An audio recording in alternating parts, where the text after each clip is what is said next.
Leash reactivity. Now, I know I've done videos on this before, but what I'm going to be talking about today is something a little bit different, because there's a lot that we can do for leash reactivity. For a start, there's the management of doing appropriate leash handling skills. There's the ability to be aware of your surroundings, to put barriers up, put using yourself between your dog and whoever or whatever they're going to be reacting to, and all of that's very, very good. Then you've got desensitization, counter-conditioning, engage and disengage exercises, followed by the BAT exercises that we can use to try and help this leash reactivity. However, a lot of the times you'll come across people that will say things along the lines of, the dog is reactive on leash when person A is walking them, but they're not reactive when person B is walking them. Or they're reactive with the owners but not with the daycare. Or they're reactive with the owners and not with the trainer. Now, a lot of this boils down to something quite simple, but that does not make it easy. And this is that dogs can understand what emotions we feel, but they don't understand the rationale or the feelings behind it. So, for example, as you're walking down the street, let's pretend you've got a reactive dog towards children. As the children start to approach and you've got your dog, you're going to do many things that you might not even realise you are doing. You could end up holding the leash tighter, you might tense up, your jaw might clench, your eyes might narrow, your breathing might speed up.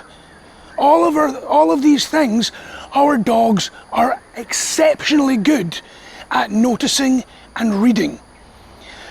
Dogs are better at reading human body language and facial features than most other people are. There's even been studies to try and see if there's any other animals that can read human faces and body language as well as dogs. And even chimpanzees, our closest evolutionary cousins, are not as good as dogs are at this, domestic dogs.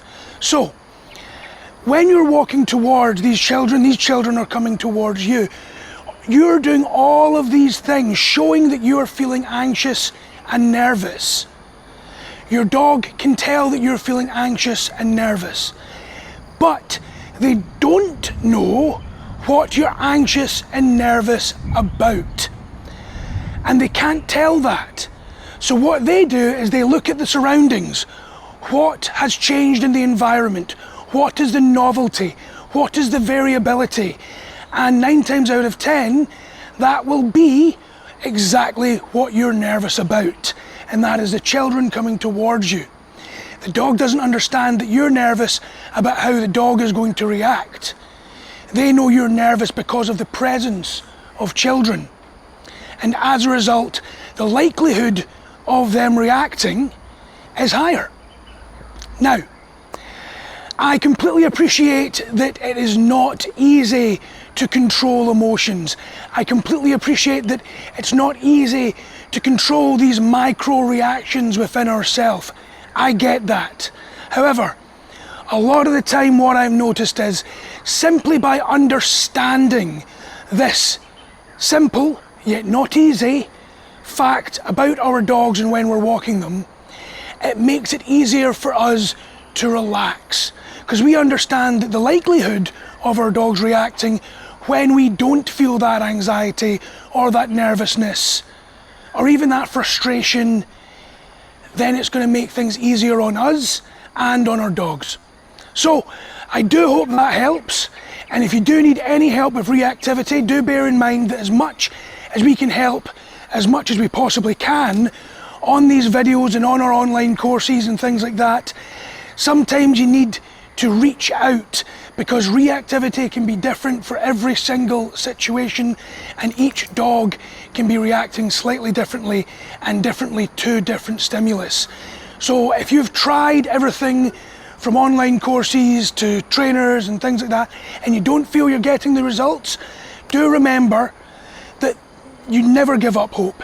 You can help your dog overcome reactivity, and it's very, very much worthwhile doing it.